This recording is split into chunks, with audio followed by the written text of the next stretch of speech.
Bueno, mis amados hermanos, seguimos en este tema amplio, pero fundamental y maravilloso, que es la doctrina de la Iglesia. Y es necesario que sigamos profundizando en este tema. En la primera enseñanza hablamos de la importancia de estudiar este tema de la Iglesia, especialmente por los tiempos en los cuales estamos viviendo. Y no solamente por los tiempos, sino también que son tiempos marcados por el humanismo y la ignorancia. Por esa razón es que es importante que nosotros tomemos en cuenta este tema. En la segunda parte de la introducción, consideramos sobre la función esencial de la Iglesia en los propósitos de Dios. Esto hace central a la Iglesia, la hace única. ¿Por qué? Porque es la Iglesia la que da a conocer ahora la sabiduría de Dios al mundo en la salvación de pecadores. Esto muestra que la Iglesia es un lugar donde se exhibe que la gracia de Dios es real y tiene el poder de transformar la vida de los pecadores, no dejándolos igual. En esta mañana seguiremos hablando de la función esencial de la Iglesia en los propósitos de Dios, ahora hablando de la singularidad de la Iglesia. La singularidad de la Iglesia. ¿Qué quiere decir esto, hermanos? La Iglesia no solo es central, como ya vimos, sino que la Iglesia también es singular. Es singular. Es decir, cuando hablamos de singular, y la palabra que estoy usando aquí, es que tiene la cualidad de ser única. Es eso. De eso estoy hablando cuando hablamos de la singularidad de la Iglesia en la función esencial en los propósitos de Dios. Entonces, no solamente la Iglesia es central, sino que es singular. ¿Qué quiere decir esto? Que la Iglesia tiene una cualidad única, que no tiene nada ni nadie más. Lo que quiero decirle en otros términos o en otras palabras es que la Iglesia, al estar constituida por personas que han sido rescatadas por la gracia de Dios, cuando la Iglesia se ejerce su labor y cuando la Iglesia se reúne en su ejercicio de adoración, cuando la Iglesia se reúne como pueblo de Dios, no hay ninguna otra institución en la tierra que se asemeje a ella. No hay ninguna. Es decir, hermanos, ¿a qué otra institución sobre la faz de la tierra se le puede decir, ahí está el pueblo de Dios reunido? ¿A qué otra institución? ¿Será que cuando un colegio está reunido? ¿Será que cuando un ministerio está reunido? ¿Será que cuando hacen una reunión en Casa de Nariño, será que ahí se puede hablar el pueblo de Dios está reunido? Cuando la Iglesia se reúne, cuando la Iglesia ejerce su labor, solo la Iglesia es llamada como he ahí el pueblo de Dios reunido. Nadie más. Ninguna otra institución se puede asemejar a la Iglesia.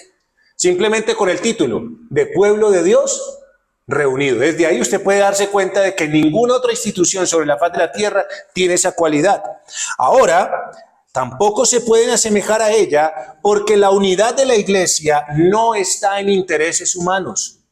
O sea, usted y yo no nos reunimos por intereses humanos como se reúne cualquier otra institución, sino que usted y yo nos reunimos en un mismo espíritu, en un mismo Señor, en un mismo bautismo, en un mismo sentir y pensar para adorar a Dios. Esto hace que la Iglesia se distinga de cualquier otra institución en el mundo. Piense lo siguiente, hermano querido. Dese cuenta que mientras todas las otras instituciones que hay en esta tierra, todas las otras instituciones de esta tierra hoy tienen una particularidad. Hoy tienen las puertas cerradas. Todas las otras instituciones de esta tierra tienen las puertas cerradas. ¿Y la Iglesia qué hace el día de hoy? ¿Qué hace la Iglesia hoy? Las abre. Y las abre desde temprano. porque hoy es el día en el que el Señor nos llama a descansar adorándolo. Así que hoy estamos haciendo lo que nadie más hace sino la iglesia de Cristo. Eso es lo que la hace singular. Ninguna otra institución hoy está reunida para adorar a Dios, ninguna. Solo la iglesia del Señor Jesucristo. Sin embargo, hermanos, hay más. Sin embargo, hay más que hace única la labor de la iglesia, la hace singular. Y quiero que observemos al apóstol Pablo hablando a Timoteo. Al apóstol Pablo hablando a Timoteo, allí en la primera carta a Timoteo, en el capítulo 3. ¿Y cuál es el contexto cuando el apóstol Pablo le habla a Timoteo? Quiero que vaya allí a primera carta a Timoteo, capítulo 3, versículo 14 y 15. Primera carta a Timoteo, capítulo 3, versículos 14 y 15. ¿Cuál es el contexto de este pasaje en lo que el apóstol Pablo le habla a Timoteo? Y es que Pablo, a través de sus labores misioneras y apostólicas, a las cuales dedicó aproximadamente 3 años y medio, estableció la iglesia en Éfeso. La iglesia en la cual dejó ¿a quién? A Timoteo. Timoteo estaba allí en esa iglesia. Y Pablo le dedicó a esa congregación y la formó y la estableció, ofreciéndole prácticamente 3 años y medio de su vida, trabajando constantemente en esa congregación. Allí, en ese lugar, dejó a Timoteo su hijo espiritual, para que se encargara de las labores pastorales. Así que en el tiempo, después del tiempo de estar Timoteo allí, el apóstol Pablo se fue y le escribe para decirle lo siguiente, allí en la primera carta a Timoteo 3, versículos 14 y 15. ¿Qué nos dice ahí? Esto te escribo, aunque tengo la esperanza de ir pronto a verte, para que si tardo, sepas cómo debes conducirte en la casa de Dios, que es la iglesia del Dios viviente, columna y baluarte de la verdad. Así que, hermanos, miren, Pablo, que había fundado años antes esta iglesia, le dice a Timoteo que quiere ir a visitarle. Pero le dice, si no tengo la oportunidad o si tardo de ir, le manifiesta sus propósitos que son muy particulares. Pablo quería que Timoteo supiera lo que en ese momento estaba cargando su corazón. Pablo quería que Timoteo lo supiera con referencia a ese trabajo sembrado en Éfeso. ¿Y qué era lo que debía hacer Timoteo con Pablo o sin Pablo? ¿Qué era lo que tenía que hacer Timoteo con Pablo y sin Pablo? Porque esa era la carga, eso era lo que cargaba el corazón de Pablo, y los propósitos con los cuales Pablo quiere ir a visitarle o le escribe están muy claros ahí en ese pasaje. ¿Qué era lo que debía hacer Timoteo? Exactamente, aprender a conducirse en la iglesia, que no es otra cosa que casa de Dios. Eso es lo que estaba cargando al apóstol Pablo. Esa era la razón de la premura del apóstol en visitar a Timoteo. Que la iglesia se conduzca de acuerdo a su dueño. ¿Y quién es su dueño? Dios. Una casa donde cada quien, sea hombre o mujer o niño, tiene su lugar. Es lo que Pablo quería darle a conocer a Timoteo. Esa era la intención y la premura del apóstol Pablo en cuanto a visitar o escribirle a Timoteo, que supiera cómo conducirse en la casa de Dios. Así que mire, mi amado hermano, la iglesia no es una casa donde las cosas se pueden hacer como mejor parece. No es una casa para hacer las cosas como mejor parece. No es la casa del pastor. No es la casa de un grupo de personas. No. No es la casa del Estado para que el Estado imponga sus leyes y diga cómo es que se tiene que trabajar. No es eso. Es la casa del Dios viviente, dice Pablo. Es la casa del Dios viviente. Aunque Dios es dueño de todo, aunque todo le pertenece a Dios,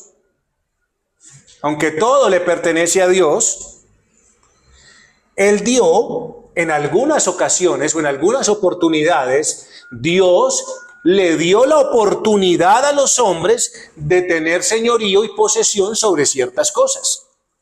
Por eso es que uno escucha, esto es mío, ¿cierto? Esto es mío. Entonces, Dios, por ejemplo, aquí hay personas que tienen algunas posesiones.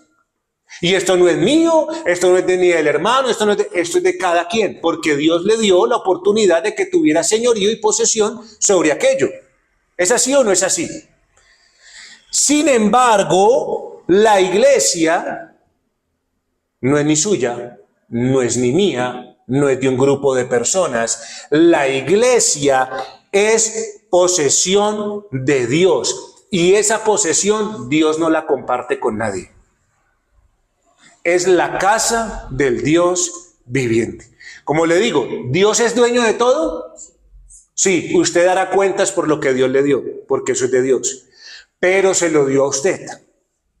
Ahora, la casa, la iglesia, Dios no dice, es la casa del pastor, es la casa de los hermanos, no, es mi casa. Es su posesión, es propia. Y eso no lo comparte con nadie. Así que Pablo nos enseña que el manejo y la identidad de la iglesia no es un asunto, como dicen algunos, secundario y no esencial, como yo les decía la vez pasada. Desafortunadamente el día de hoy, en medio de la reforma que vivimos, la iglesia no tiene un papel esencial, es secundario. Y la pregunta es, de acuerdo a lo que el apóstol Pablo le dice a Timoteo y con la premura que tenía de escribirle o de ir a visitarlo, ¿podemos decir que la iglesia tiene un papel secundario? Para nada, mis hermanos queridos. Para Pablo, la iglesia es un organismo único y singular en su especie. Es decir, no hay otra institución como la iglesia en la tierra.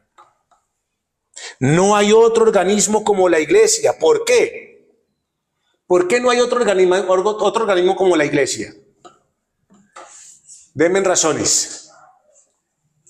No las hay por lo que les acabo de decir, porque la iglesia es la casa de Dios. Esa es la razón. No hay ninguna otra institución en la tierra que tenga el nombre de casa de Dios, solo la iglesia. Esto quiere decir que si la iglesia es la casa de Dios, ¿quién es el maravilloso habitante de la iglesia? ¿Quién es el maravilloso habitante de la iglesia? Dios mismo. Y yo le pregunto, mi querido hermano, la iglesia es el lugar donde Dios quiso poner su nombre para morar. La iglesia. Yo le pregunto, ¿qué otra institución en esta tierra, por más necesaria que sea, tiene el título de casa de Dios? Por más necesaria que sea. Porque hay instituciones necesarias en esta tierra. Hay instituciones, son necesarias. Necesitamos, por ejemplo, necesitamos las autoridades. Necesitamos esas instituciones, claro que sí, pero ¿tienen el nombre de casa de Dios? Ninguna de ellas, por más necesaria que parezca. Así que, mis amados hermanos, ¿qué quiero decirles con esto? Que el apóstol Pablo nos está enseñando la visión que él tenía clara de la iglesia. Si había alguien que tenía una visión clara de la iglesia, era este hombre, y nos la está enseñando. No la visión del humanismo, no la visión de la ignorancia del día de hoy, donde se hace lo que mejor parece, donde la gente vive en la iglesia como quiere. No, no es esa visión. No la visión del pragmatismo como la vimos hace unos días, sino que el apóstol Pablo nos está enseñando la visión que viene de la revelación de Dios en su corazón acerca de lo que es la iglesia. O sea, nosotros podemos decir, la iglesia es la casa de Dios. ¿Y qué significa eso para usted? ¿Qué significa que la iglesia sea la casa de Dios? Bueno, darle distinción, darle singularidad, darle un papel único y central en esta tierra. Eso no lo tiene nadie más. Entonces, desde ahí es que uno empieza a entender realmente lo que es la iglesia y empezar a valorar la iglesia por lo que realmente Dios revela en su palabra. No hay otra cosa. O sea, no hay no hay nada donde Dios haya escrito en su palabra. No hay otro lugar que se llame casa de Dios, sino la iglesia. Entonces, hermanos, piense en este momento si la imagen y la visión que tenemos de iglesia es la que realmente Dios tiene en su palabra para nosotros. Ahora, quiero seguirle dando un poquito más de peso a usted, a su corazón, para que podamos tener esa visión de la revelación de Dios, de lo que es la iglesia. Cuando hablamos de casa de Dios, cuando hablamos de que la iglesia es la casa del Dios viviente y que no hay otra institución, de que Dios es el que habita allí, donde Dios es su Señor, por eso es que en esta casa no entra cualquiera. ¿Entiende? ¿Entiende? ¿Quién entra en esta casa? ¿Quién entra en esta casa? Ahora, estamos hablando de entrar en la casa. O sea, de ser parte de una iglesia. De ser miembro de una iglesia. ¿Entra cualquiera?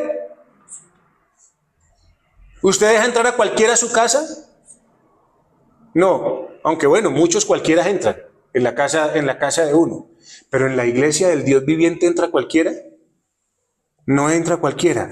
Entra aquel que ha sido llamado por Dios, el que ha creído en su Hijo Jesucristo. Él es el único que puede hacer parte de la membresía de una iglesia.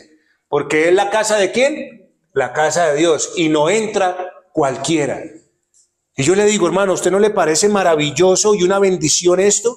De que en esta casa no entra cualquiera. De que esta no es una institución de beneficencia donde simplemente la gente entra a pedir y ya está, y se hace miembro y le doy un carnet y tome. No.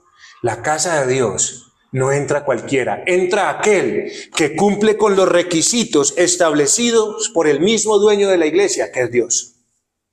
Y para poder pertenecer a esta casa, usted debe de creer en su Hijo Jesucristo, aquel que fue enviado para salvar a los pecadores.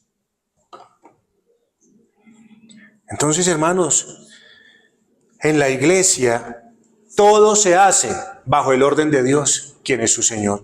Todo. La iglesia no se manda a sí misma. Ella tiene quien la guíe. Y Dios le dio un encargo y función muy solemne a la iglesia.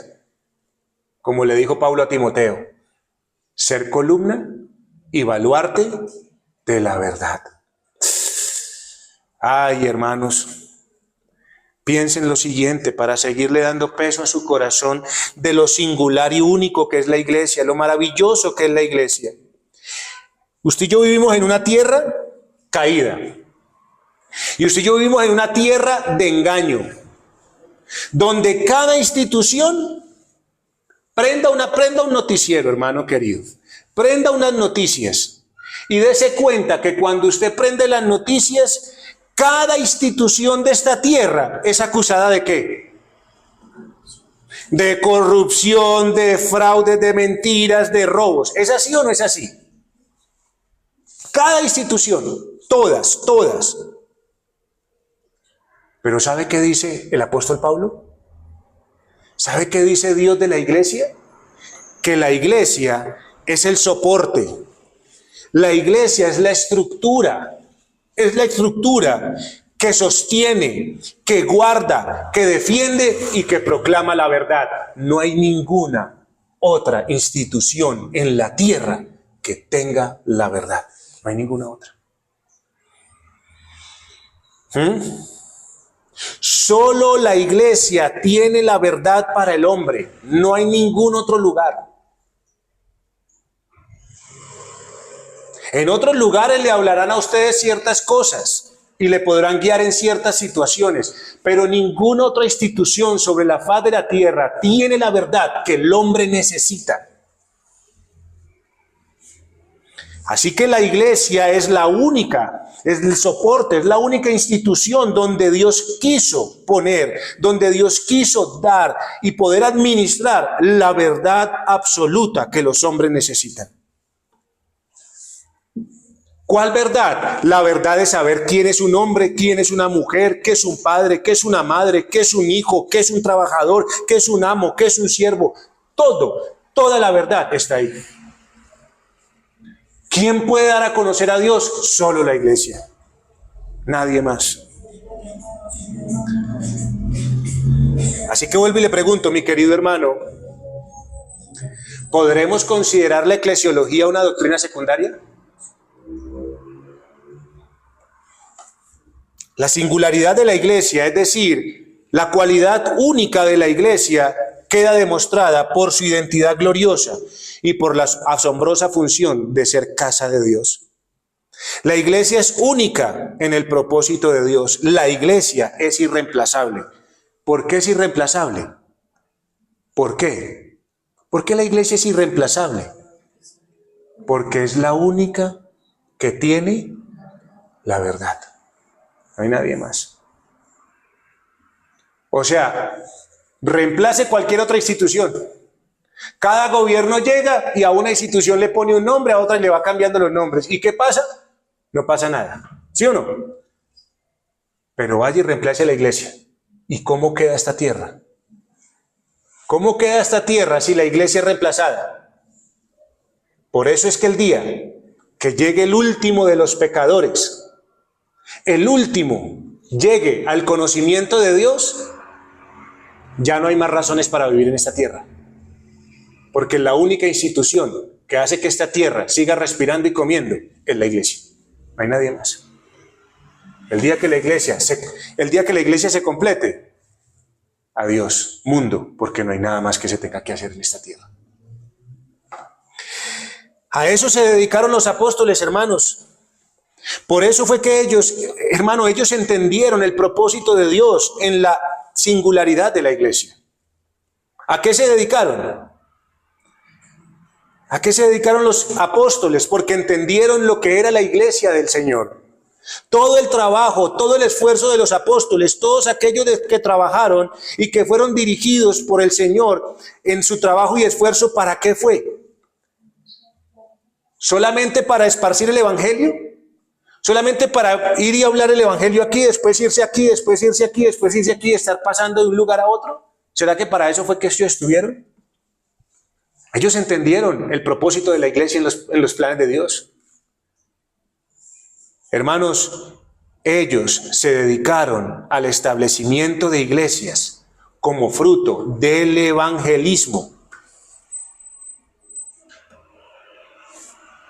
¿Es así o no es así? ¿Los apóstoles se fueron a predicar? Sí. ¿Y después de que predicaron salieron y se fueron y dejaron a la gente ahí? No, para nada. Ellos se dedicaron a predicar el evangelio. Y después de que predicaban el evangelio y la gente creía, ¿qué hacían? Los reunían y los establecían como ¿qué? Como iglesia, hermanos. Qué tremendo que esto es lo que pasa el día de hoy. Mire, si hay algo que pasa el día de hoy con esta religión moderna, por ejemplo en lugares apartados como el Amazonas, cuando el pastor Martín de pronto nos vuelva a visitar, ustedes le pueden preguntar, y es que allá mandan una cantidad de misiones. Allá usted encuentra toda clase de denominación de iglesias. Entonces ellos van a un lugar, llegan a un pueblito, predican el evangelio que ellos tienen, la gente viene y les llega, les construye una choza y ya después de ahí salen y se van por otra parte. No dejan nada. Eso no es lo que hicieron los apóstoles. Los apóstoles predicaron el evangelio, dejaron un grupo de personas y las establecieron como iglesia. Esas fueron las labores apostólicas. Hechos, el libro de los Hechos, describe esa obra en cuanto a la creación y el crecimiento de iglesias. Hechos nos lo muestra. Hechos capítulo 9, versículo 31. Hechos capítulo 9, versículo 31 nos dice lo siguiente. Entonces, las iglesias tenían paz por toda Judea, Galilea y Samaria. ¿Las qué? Las iglesias tenían paz y eran edificadas andando en el temor del Señor y se acrecentaban fortalecidas por el Espíritu Santo. Hermanos, miren, eso es. De hecho, ¿usted cree que los apóstoles vivían como ruedas sueltas? No, los apóstoles también hicieron parte de una iglesia. Pablo fue parte de una iglesia. Pablo aprendió a rendir cuentas, aunque era un apóstol. Como apóstol aprendió a trabajar con sus hermanos. Allí aprendió a someterse a juicios. Y aunque el Señor le dio un llamado, fue de la iglesia, desde la iglesia, que fue llamado al ministerio. No fue por él mismo. Hechos capítulo 13, versículo 1 al 3. Hechos capítulo 13, versículos 1 al 3. ¿Qué dice así? ¿Qué dice la palabra del Señor en Hechos capítulo 13, versículo 1 al 3? Había entonces en la iglesia que estaba en Antioquía profetas y maestros. Ya se empieza a dar cuenta qué es lo que hay en las iglesias. Bernabé, Simón el que se llamaba Níger, Lucio de Cirene, Manaén el que se había criado junto con Herodes el tetrarca y Saulo. ¿Y quién? Y Pablo. ¿Dónde estaba Pablo? En la iglesia. Ministrando estos al Señor y ayunando, dijo el Espíritu Santo, oiga, la iglesia reunida haciendo lo que la iglesia debe de hacer, ¿qué dijo el Espíritu Santo? Apartadme a Bernabé y a Saulo para la obra a que los he llamado. Entonces, habiendo ayunado y orado, les impusieron manos y los despidieron. Así que, hermano, ¿hacía el apóstol Pablo parte de una iglesia? ¿Hizo las cosas porque le parecía mejor? No es que yo creo que a mí me parece mejor, pues que yo soy apóstol y nadie me tiene que decir nada. ¿Se sometió a qué? ¿A qué se sometió? A una iglesia. Porque entendió que la iglesia no solamente es central, sino única en los propósitos de Dios. Si hay alguien que ha de ser llamado, si hay alguien que ha de servir en la iglesia, ¿quién es el que le da el llamado? ¿Quién es el que lo confirma? ¿Quién confirma el llamado de Dios? La iglesia, hermano. La iglesia estaba reunida y el Espíritu Santo, ¿qué dijo? Apártenme a estos dos. Y ellos orando y ayunando les impusieron manos y los despidieron. Si no hubiese sido así, entonces el ministerio del apóstol Pablo, por lo menos haberse ido de ahí a hacer alguna cosa, no hubiese sido válido. Entonces la iglesia, hermanos, es la única institución que tiene la verdad. No hay otra institución. Pero además la iglesia es la única institución que no le está pidiendo dinero al gobierno. ¿Se ha dado cuenta que la iglesia del Señor Jesucristo no le pide dinero al gobierno? ¿Usted sabe qué fue una de las cosas que pasó en la pandemia? En la mal llamada pandemia que tuvimos. ¿Y qué pasó con la religión? Se desesperaron porque estaban sin reunirse. ¿Y qué empezaron a hacer? A enviar cartas, tanto el catolicismo como el llamado cristianismo, a decirle al gobierno, nos estamos quedando sin dinero. Y yo le pregunto una cosa, hermano. Hoy nosotros estamos aquí reunidos. ¿Y quién nos sostuvo? ¿A quién le tuvimos que pedir? ¿Entiende que la iglesia, por ser única, es la institución que es sostenida no por manos humanas o gobiernos humanos? Manos humanas sí, porque es de parte de la misma iglesia, pero es la única que es sostenida de parte de Dios. Dios es su bienhechor y no necesita ayuda de nadie del mundo para seguir su trabajo y seguir su labor. Porque ¿quién fue el que dijo? Sobre esta roca edificaré mi iglesia. El Señor Jesucristo, el que es dueño de todas las cosas. Así que qué importante es la visión que cada uno de nosotros debe tener de la iglesia. ¿Sabe por qué le digo esto? Porque Dios ha dado solo una visión de la iglesia. No ha dado ni dos ni tres, solo ha dado una visión de la iglesia. La iglesia es central y es única. Y no podemos tener otra visión de la iglesia. Sin embargo, los hombres y la religión han generado diferentes visiones profanas de la iglesia. Eso sí es una realidad. Quiero que sepa que la práctica dentro de la iglesia dependerá de cómo la vea y la entienda. Dependiendo de cómo usted vea y entienda la iglesia, así será su práctica dentro de ella. Así que la vida cristiana se puede vivir de manera correcta o incorrecta según la visión que tengamos de iglesia y de si pertenecemos a una o no. Esa es la manera en que usted y yo podemos vivir la vida cristiana. De modo que aquellas personas que piensan y dicen querer seguir a Cristo sin querer comprometerse con una iglesia local, para la adoración, para la instrucción, para la oración, para la comunión, para la edificación, para el evangelismo y para el servicio y aporte, está desconociendo que la iglesia es un organismo vivo fundado por Dios para unos propósitos únicos que nadie más se le ordenó llevar. Yo quiero seguir a Cristo, pero sin pertenecer a una iglesia, amigo querido, usted no sabe lo que usted ni conoce a Cristo, ni sabe lo que es la iglesia. Así es, o sea, así son las cosas. Esas personas que quieren vivir la vida cristiana sin iglesia o sin pertenecer a ella, están completamente ajenos de la vida de Dios. Y en eso no podemos ceder ni un poquito, mis queridos hermanos. No podemos ceder. Aquel que quiere vivir la vida cristiana sin iglesia, no sabe de lo que está hablando.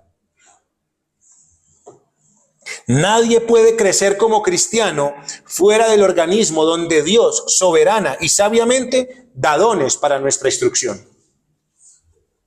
Y donde otros creyentes nos servimos mutuamente en lo que necesitamos.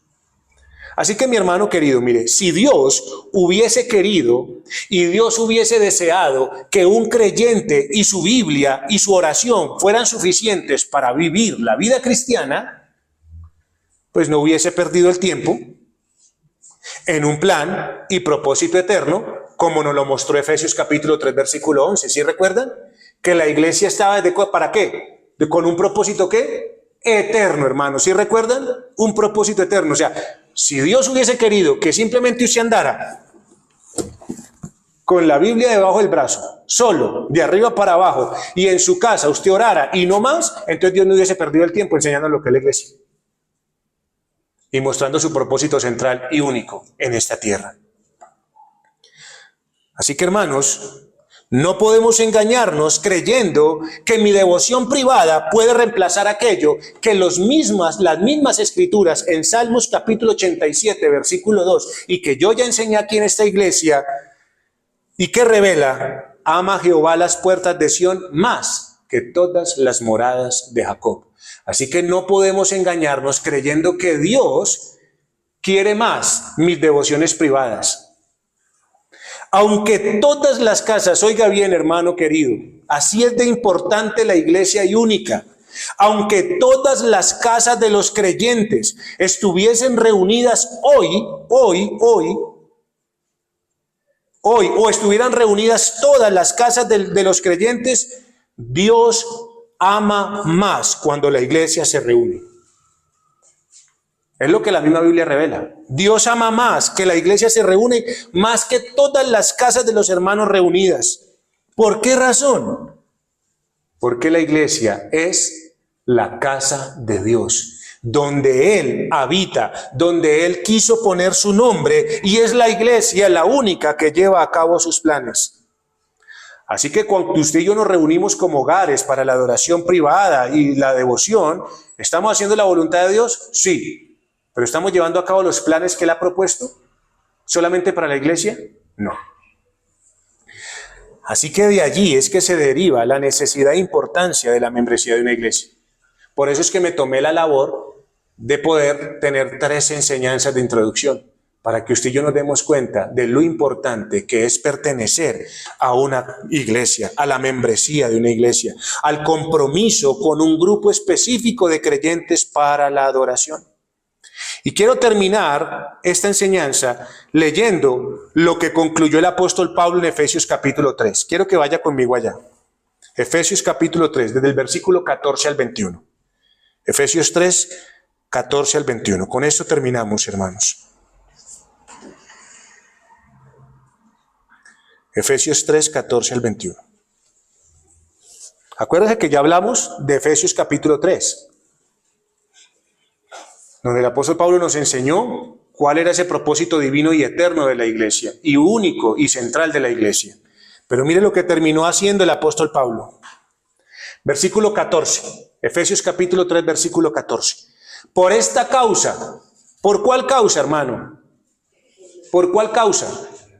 Por lo que ya nos había enseñado, debido a la realidad preciosa de la iglesia, por esa realidad única y central de la iglesia, por esa causa, doblo mis rodillas ante el Padre de nuestro Señor Jesucristo, de quien toma nombre toda familia en los cielos y en la tierra, para que os dé, conforme a las riquezas de su gloria, el ser fortalecidos con poder en el hombre interior por su Espíritu, para que habite Cristo por la fe en vuestros corazones, a fin de que, arraigados y cimentados en amor, seáis plenamente capaces de comprender con todos los santos cuál sea la anchura, la longitud, la profundidad y la altura, y de conocer el amor de Cristo, que excede a todo conocimiento, para que seáis llenos de toda la plenitud de Dios.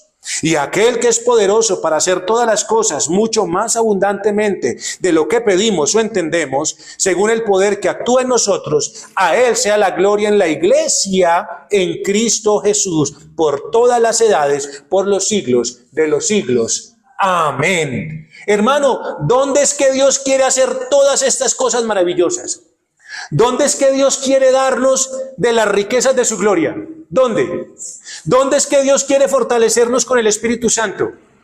¿Dónde es que Cristo quiere habitar en nuestros corazones y que conozcamos más plenamente de su amor que excede todo conocimiento? ¿Dónde es que Dios quiere que seamos llenos de la plenitud de Dios? ¿Dónde? En la iglesia. ¿Con todos quiénes? Con todos sus santos. Eso es lo que Dios quiere.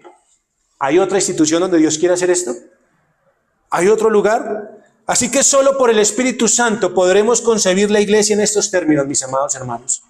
Si el Espíritu Santo no está en una persona, no puede concebir la iglesia en estos términos tan altos. ¿Es que sí ve que son altos? Son únicos. Y por eso una persona que no tenga el Espíritu Santo va a ser miembro mediocre de una iglesia, un miembro desatento de una iglesia, un miembro despreocupado y liviano de una iglesia. Esa es la razón de que muchas personas tengan la vida laboral por encima de ¿qué? Por encima de la eclesial. ¿Ven, hermanos queridos? ¿Entiende la razón? Pero Cristo ofreció su vida, no por una multinacional, sino ¿por quién? Por la iglesia de nuestro Señor Jesucristo. El Espíritu Santo nos hará entender algo. Yo quiero que sepa, hermano, que la iglesia es única y que el Espíritu Santo nos hará entender que no tenemos otra familia más que vaya a sobrepasar este mundo temporal, sino a la iglesia. Como le hablaba ahorita, tal vez yo no vuelva a ver a mis hermanos después de esta tierra. Tal vez no. A mis hermanos de sangre. Tal vez no los vuelva a ver después de que parta de esta tierra. Pero una cosa sí sé, que aquel que ha creído en Cristo y es parte de su iglesia, a él lo volveré a ver. Y lo veré por toda la eternidad. ¿Entiende lo único de la iglesia? Con los que crean, vamos a sobrepasar este mundo temporal. Solo la iglesia quedará para la eternidad. Amén. Oremos al Señor.